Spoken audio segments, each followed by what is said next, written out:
Make time with me as I answer a commonly asked question. How did your production skills develop throughout this project? And I mean this project, as in my ACE Media Studies film project.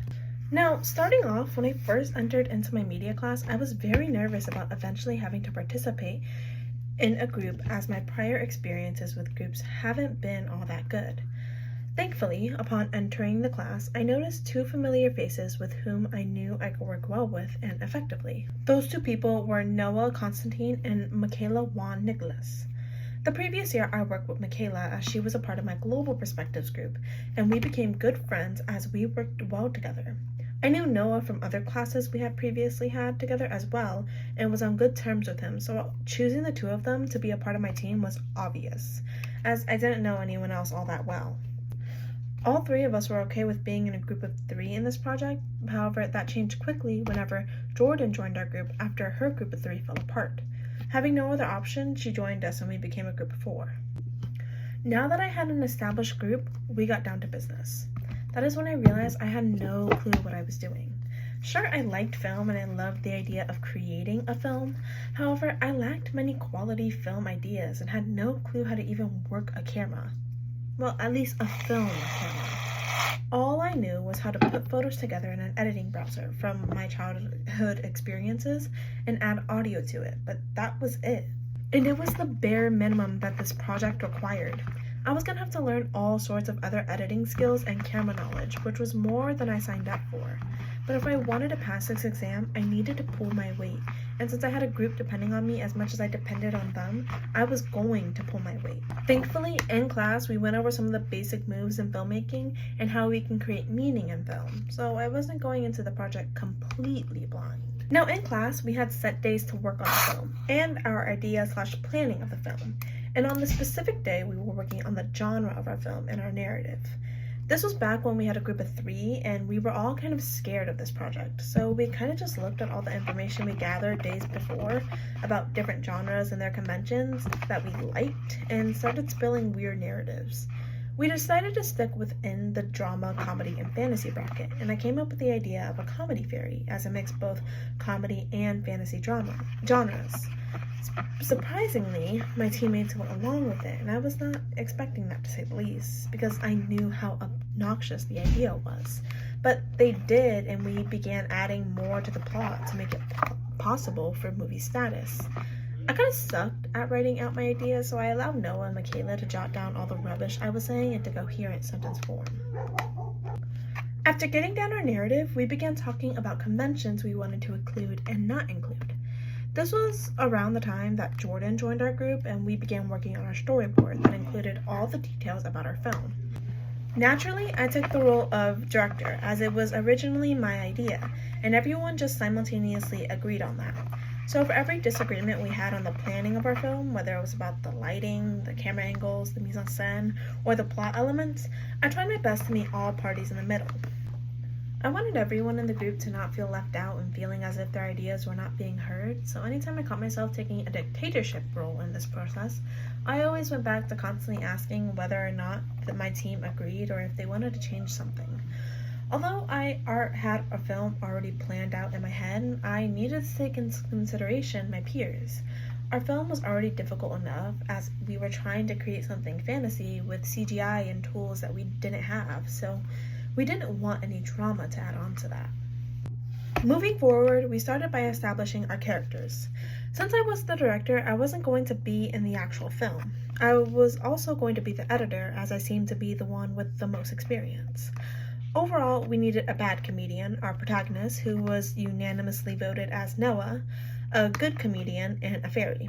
Jordan and Michaela were the last ones available for the good comedian and the fairy, and neither really wanted to be on camera due to their shyness, so I tried to offer options for them. I thought Jordan was a good enough actor to be on camera, and she was more than happy to accept being a good comedian over a fairy, so she was easy to convince.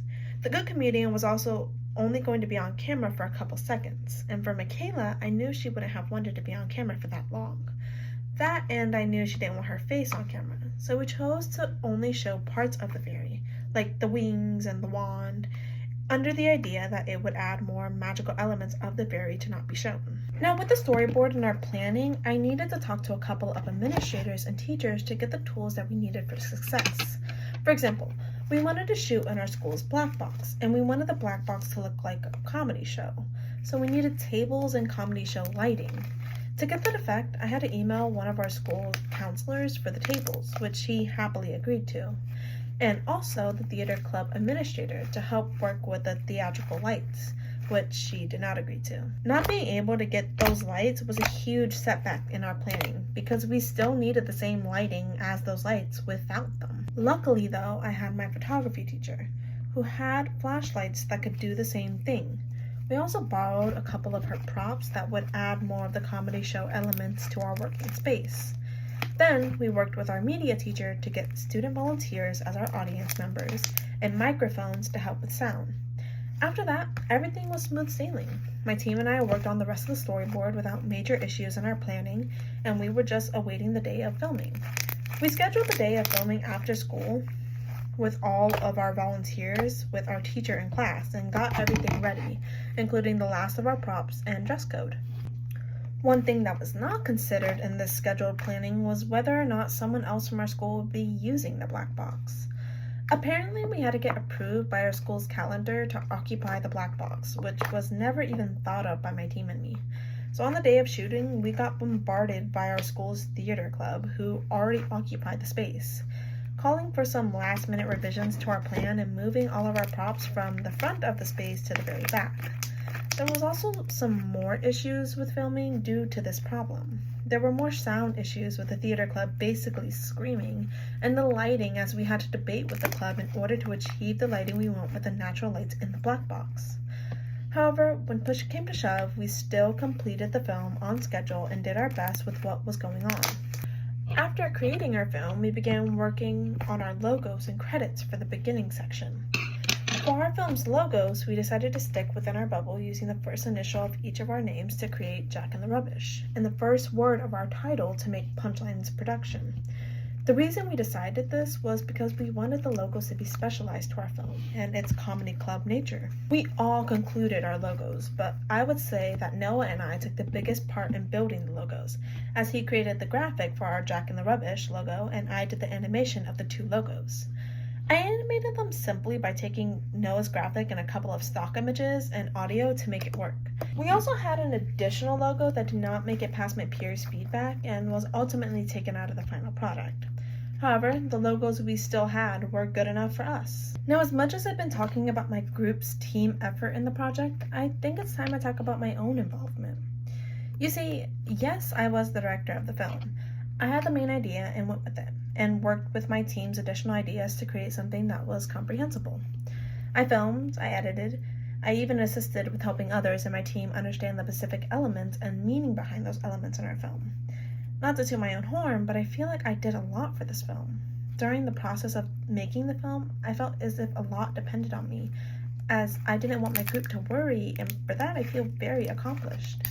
Even though I was struggling with my own personal issues, I still managed to complete the film in a timely manner. With the issues of the film and the issues at home, I did feel very stressed and tired constantly, but I wanted to make sure that this film went through with my best shot. Even when I struggled to figure out a lot of the editing for the film due to my lack of knowledge, I sat down, took a breath, and learned how to edit specifically for the film. Although at some points I did have to tone myself down a bit in order to fully assess the criticism I was given, I still feel I made this group project a group project where everyone was seen and their ideas were shown. This process was a learning process for me, both about myself and film. All things considered, I feel I have grown in my skills and understanding of film. I feel as if I can properly understand a director's meaning behind their shots as I took the place in my own film. I learned that at times I can be very loud about my ideas, but that doesn't mean my ideas are always right. Finally, after all these different experiences in this process, it was showtime, meaning my teacher showed the films in class. On our first screening, there wasn't much new that we knew we needed, as it wasn't even a complete film, and we had many ideas to add to it.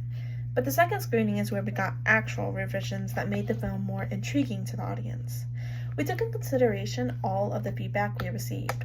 some of the things we agreed to and some of the things we did not. We definitely added more things to our film, like the laughing faces of the audience members while our main character walked in shame, and took out / condensed a lot of the fairy portion of the film. Either way though, we fixed up our film the best we thought, and the final screening got the applause we deserved. Either way, we fixed up our film the best we thought, and on the final screening got the applause we deserved. Overall, I believe with my amazing team, we created a product that was deep in meaning and served its purpose as our creation. Although I wish I could go back to the day of shooting and warn myself about what was going to happen and try my best to avoid the issues we had, I think the product still came out fantastic. Anyway, that is enough of me speaking. Here is my final slime product. Thanks for watching.